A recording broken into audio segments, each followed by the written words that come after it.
Атина му удри шлаканица, но Брисел не ја дава Грција. Европската комисија попладнево порача дека и покрај се нема да се откаже од презадолжената земја членка, чиј народ референдумското не синуќа го славеше како европската титула во фудбал пред 11 години.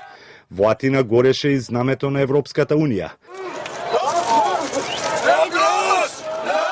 Но one thing is clear. The place of Greece is and remains in Europe. To solve this very difficult situation, all sides need to work responsibly for the sake of Greek people. Што сега прашуваат сите во исчекување на реакција на двоецот Меркел и Оланд и пред утрешниот вонреден самит на еврозоната, наостри тонови испрати заменикот на Меркел Зигмар Габриел, кој оцени дека Ципрас го урнали последниот мост преку кој Европа и Грција можеле да направат компромис. За шефот на грчката дипломатија Штајнмаер прашање на време е кога на Атина ќе биде неопходна хуманитарна помош. Greek people said no.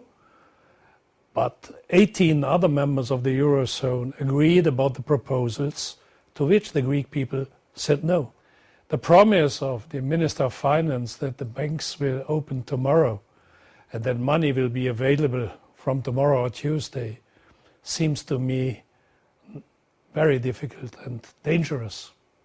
Аналитичарите сметаат дека Грција, чиј долг изнесува над 300 милиарди долари, не смее да мине неказнето, зашто тоа би предизвикало домино ефекти и долг список на презадолжени европски земји, кои ќе одбијат да си ги платат долговите. This no vote is actually a massive yes vote for social Europe. This is something that is going to happen in the coming months in Spain in the first place at the end of this year and in the coming years in other European countries.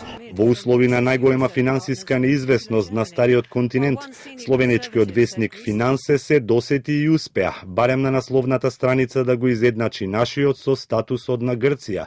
Јужниот сосед беше насловен со референцата Ферок, поранешна Европска република Грција.